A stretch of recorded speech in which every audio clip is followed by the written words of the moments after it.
మేఘాల్లో సన్నాయి రాగం మోగింది, మేళాలు తాళాలు వినరండి.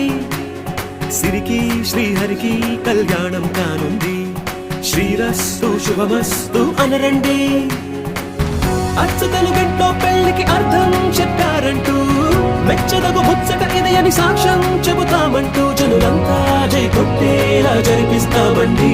అందాల కుందనపు బొమ్మవని జత చేరు